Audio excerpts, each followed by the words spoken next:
Yan, ayos na mga sir, nagana na yung ano, yung RPM gauge ni sir. Yan, yan. Yan. Kanina mga sir, pag inapakan mo hanggang 1,000 lang ngayon. Yan. Yan. Yung mga sir, bali ano to, may customer ulit ako ngayon na ano, Mitsubishi Adventure gasoline engine. Ang problema ulit niya ay ano, yan yung RPM gauge niya. Kahit galitin mo yung makina, yan. Yan. Hanggang 1,000 lang yung inaakit niya. Tapos kahit naka-andar siya mga sir, basta hindi mo mapakan yung accelerator, nakapirmi lang siya sa 0. Saka lang siya angat ng 1,000 kapag inapakan. Yan. Ngayon bubuksan ko ulit ito mga sir, pati yung ano, tanggalan ko muna ng terminal ng battery para safe tayo mga sir. Yan, off ko muna ito mga sir.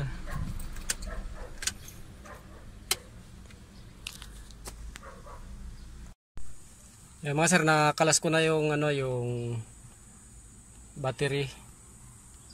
Yan, balit dalawang tornilyo lang to mga sir, tong panel gauge niya. Yan. Isa tsaka dalawa, yan. Para matanggal mo tong cover ng panel gauge. Tatanggalin natin mga sir.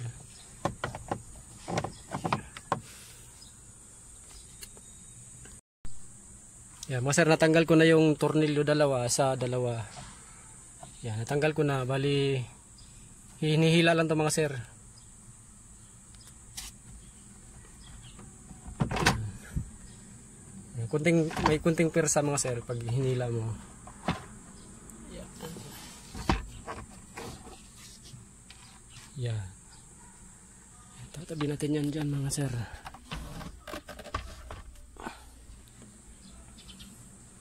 Yan yung ano sir, ito yung tanggalin natin yung pinaka gauge nya. 4 na tornilyo yan mga sir, sa 2, 3, 4. Yan.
Laglag pa.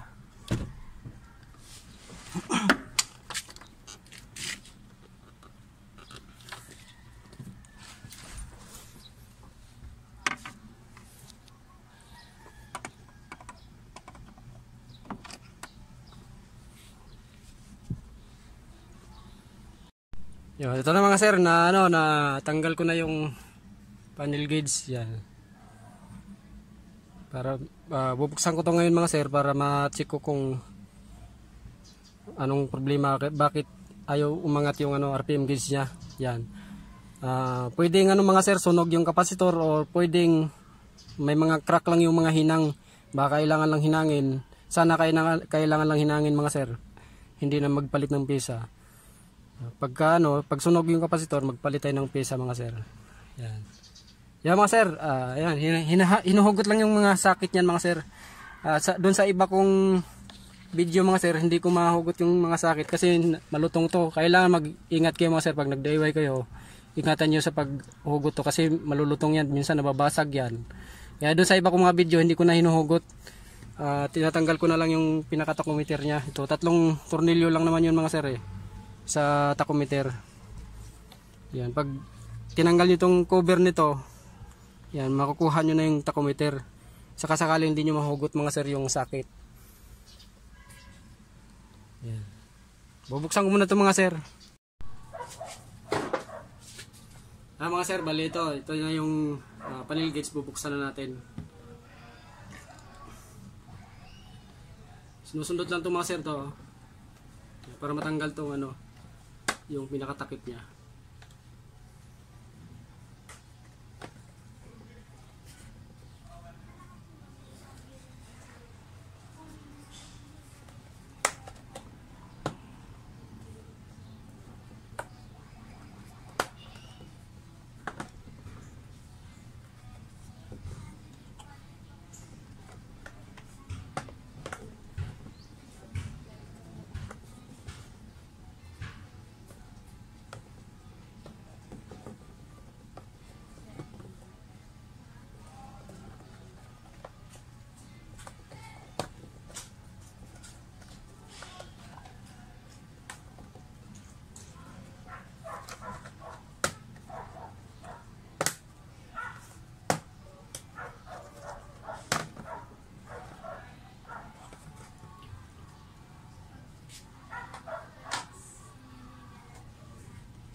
Yun, para alam mo na sumikat. Makilala ka. Kasi bihira ang tulad nyo pare. Ang tagal ko nagharap sa Mitsubishi na samahan. Wala. Marami sir. Ewan ko. Ako, sa Maop ba yun? Maop PH? Mitsubishi Adventure PH? Tsaka, dalawa yung grupo na nasari ako sa Adventure eh. Adventure Pilipinas. Sari din ako nun. Wala, bihira. Buti na lang may nagkano sa'yo. Yung parang bang may nagko-comment. Tapos, ewan ba, kung ikaw ang sumagot, nakilala ko, nalaman ko lang. May gumagawa pala. Kaya nagtanong ko sa unang beses, sabi mo nga, dali nandito. Ang totoo, nahiya ako magtanong sa'yo hanggat kung wala pa akong pambayad.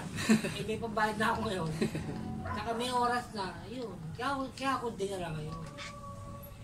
Alamang, pagtatanong ko sa inyo ng lugar mo, pero hindi ko pa dadalhin. Ito sir, sunog nga yung kapasitor. Alitin, no? Dalawa. Ayan mga sir, dalawang kapasitor sunog. Okay. Yan. Naintindihan ko naman. Medyo naintindihan ko yan. Pagka ganyan lang pala gagawin ko. Hindi lang talaga ako mabuting-ting. Baka medyo parang ganyan na itsura. Taga Pampanga. Oo, Angeles. Kaya, basketball player pa kasi. Yan din kaya sabi ko, ay kaya lang, Pampanga ako pupunta, Angeles.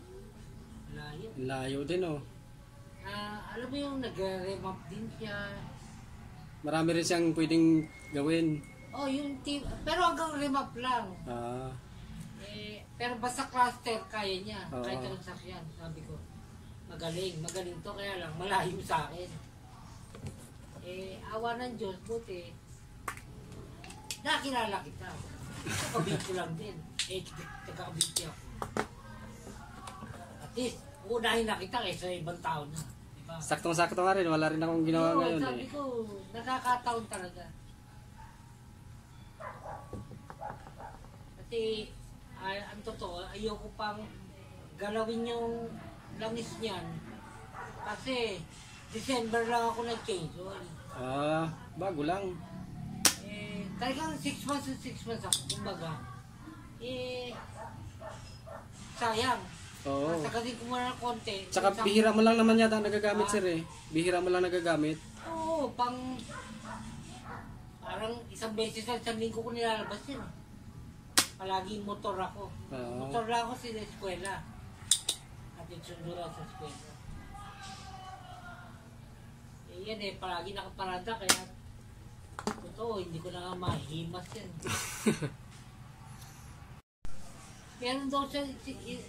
Meron daw isang Mazda tribute doon. May-ari pa. Ano ba yung pinipasyon sa may-ari? Kasi may Mazda tribute. Ginagawa. Yung pala, change o yan kasi sa may-ari daw yun. Ay puta ako. Siyempre, may sigurado makinis yan.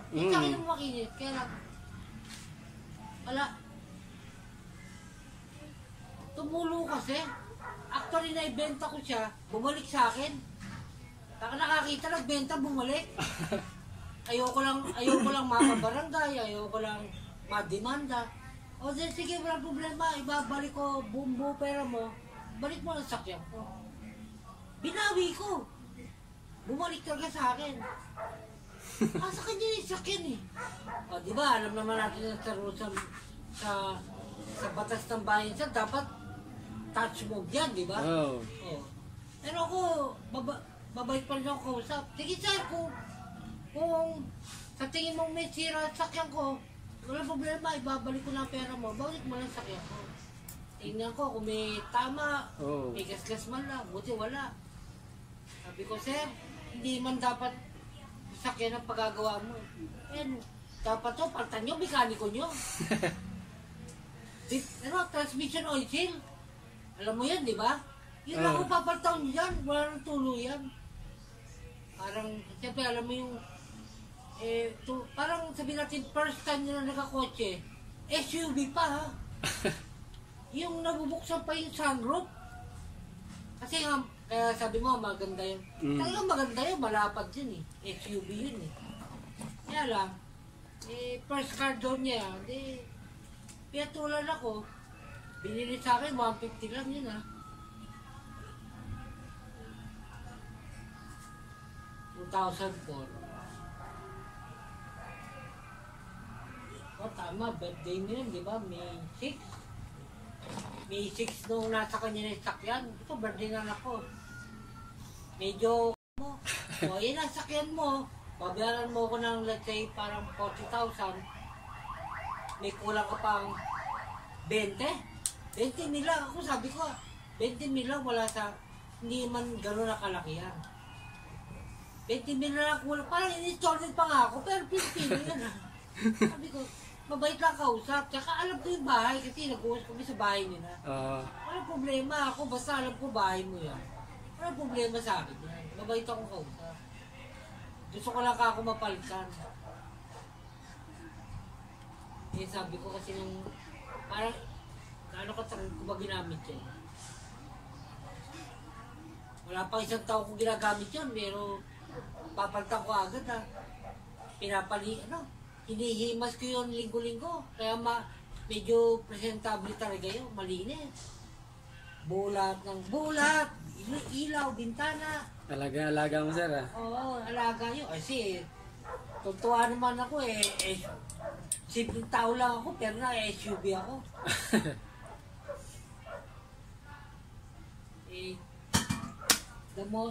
Alam mo yung natutuwa kasi yung bunso ko, yung likod na likod, doon siya nakupo, ginagawa niyang kwarto. Nagdadala pa, kaya pagka-alis kami, naglalagay ng mga unan, doon siya tutulog, doon siya. Sige lang, okay lang, kahit ganyan, kahit total, nagustuhan namin to, sige, okay lang. Nabili ko yun, Lancaster. Sa amin, imusang Lancaster, pero malapit sa Kawit yun. Malapit din sa may Gentry din, di ba sir? Oo, tama ka. Ang lapit ko lang doon. Kaya nung binili ko yun, nagmotor nga lang ako eh. Yung motor, iniwan ko sa kanila eh. Tapos binalikan ko na lang. Kasi, mabait din kausap yung nabilang ko. Ano pa? Navy? Philippine Marine. Hindi. Coast Guard. Coast Guard, babae. Binili ko. Itong tao naman, tsaka may ID. Sabi ko, bakit niyo mang binibenta to? Siguro, nakaipon. Sabi sa akin, oh sir, kasi medyo nakaipon tayo pagkatapos ng COVID.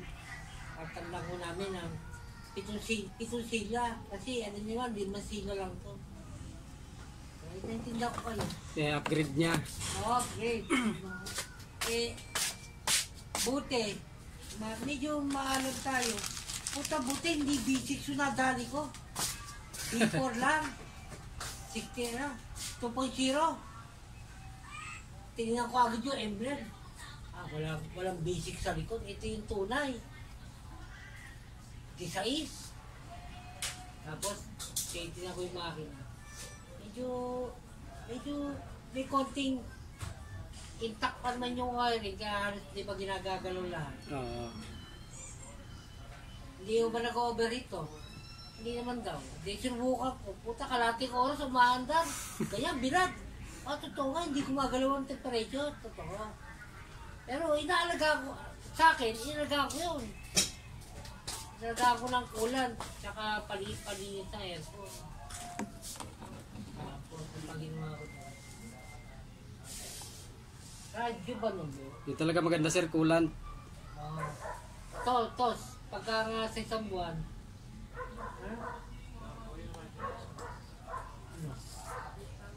hindi yung sa radio.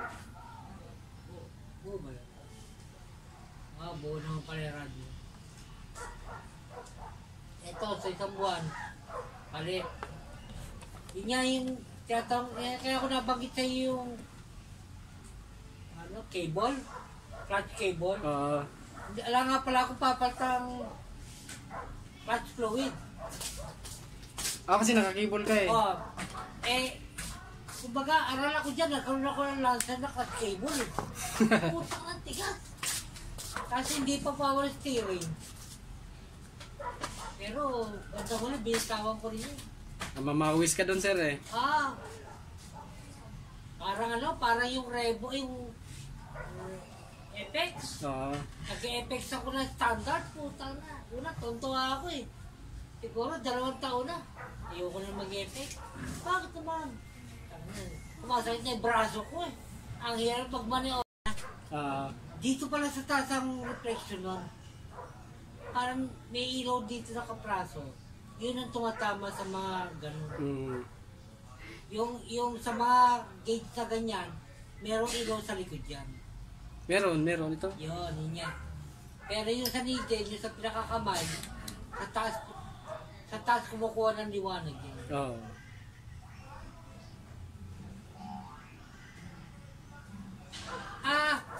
Yun yung palaging tanong ng counterpart mo, si Tayan. Nakikita mo dyan kung ginawa na sa iba. Ano na sir, may hinang na rin siya eh. Ayun. Pero pyesa lang. Pyesa lang. Pero hindi yung parang pinabypass. Walang bypass sir. Yun. Kung ano lang yung yun lang yung ginawa. Kasi nga nakikita ko sa video naman ng Tayan. Minsan ayaw na niya pagka yung marami ng marami nang gumalaw. Ako rin sir, ayaw ko na rin. Yun. Kasi baka mamaya malastats eh. Yeah, baka hindi mo pa madali kayo pa matiti. Yun nga. Hindi man alam ng tulad naming customer yan eh. Makikita naman sir kung marami nang ginalaw. Sa totoo, ako, di ba, hindi man sa pag-ano, nakakaintindi ko na ang PCB. Pero hindi ko, naduduling na ako dyan. Ako may tindahan siya, medyo yung hindi makakamainit. Siguro nga lang, hindi ko nasabi, hindi ko lang masabi na, hindi ko tatagal to, hindi man 3 oras ginagawa. Ngayon lang magkalas, yung magbaklas. Kasi lalo malulutong yung, katulad kanina sir, natagalan ako dun sa sakit eh. Kailangan dahan-dahan kasi malutong na eh. Naintindihan ko yun. Baka... Pero ako pag lagi nahawakan mo lang, ganyan-ganyan, ako mas sagit ka natin yan.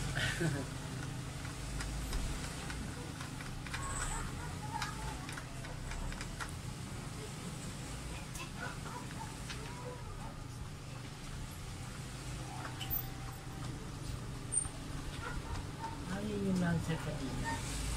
Lancer kanina, yung Corolla kanina. Hindi, iba rin yan. Yung pa rin. Yung may kahoy doon na nakalagay sa parking, doon siya magpa-parking. Okay. Ayaw lang bumalik ni Mrs. sa ganyan. Minsan, totoo, alam ko na yun yung matutibay. Hindi na sir eh.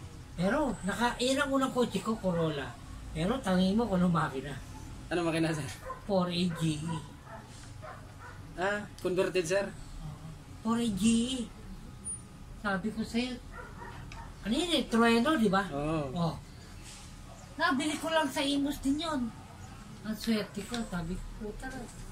Pero sa papel sir, yun yung 4AG na rin. Hindi ka legal ng papel. napabago na pala. Oo. Kaya nung inuwi ko sa Bulacan yun, sabi nung kumpare kong...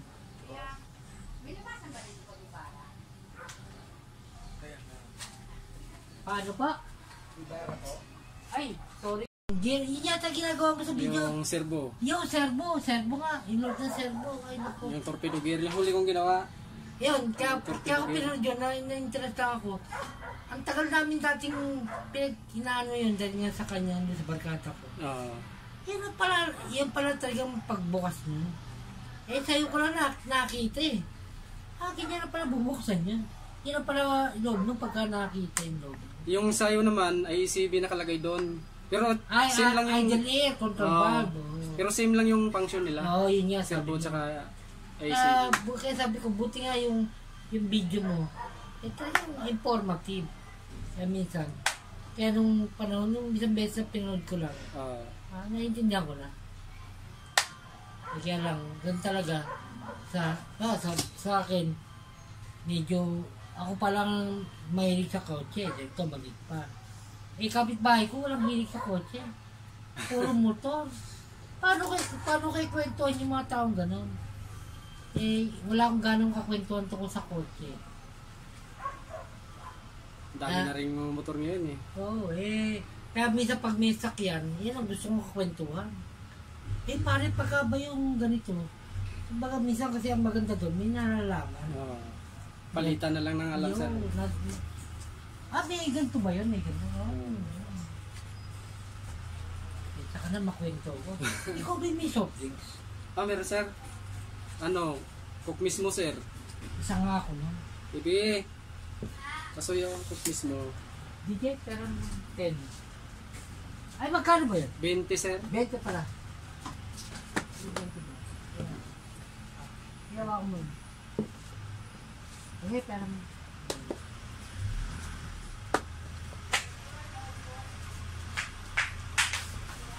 Okay, pasensya ka.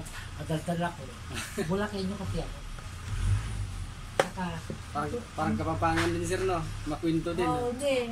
Ay ano, Batanggin nyo pala. Ang ano ko lang, ako, madali araw. Oo. Kapamilya lang naman yun. Yan mga sir, ito nakabit ko na yung ano. Napalitan ko na rin ng kapasitor yung RPM gauge dito sa Adventure. So ikakabit ko na yung ano, yung panel gauge niya mismo dito sa harap. Yan. May dalawang sakit lang yung mga sir eh. Ayan si sir yung ano may-ari. Taga-Kawit, sir.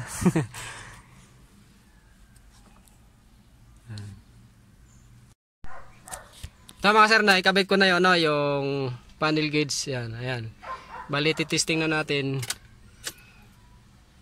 Gasoline engine kasi ito mga sir yan. May paglabas katapos ng ano, yung check engine niya bago natin. Yan, ayos na mga sir, nagana na yung ano, yung RPM gauge ni sir. Yan. Medyo malikot lang yung idle niya. Yan. Yan. Kanina mga sir, pag inapakan mo hanggang 1,000 lang, ngayon. Yan.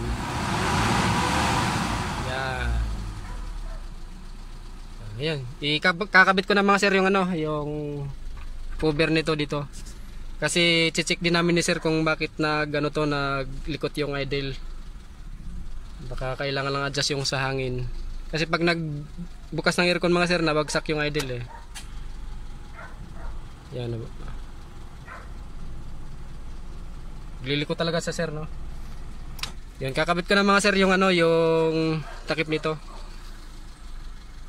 Dalawang kapasitor lang mga sir yung pinalitan ko. Ayos na.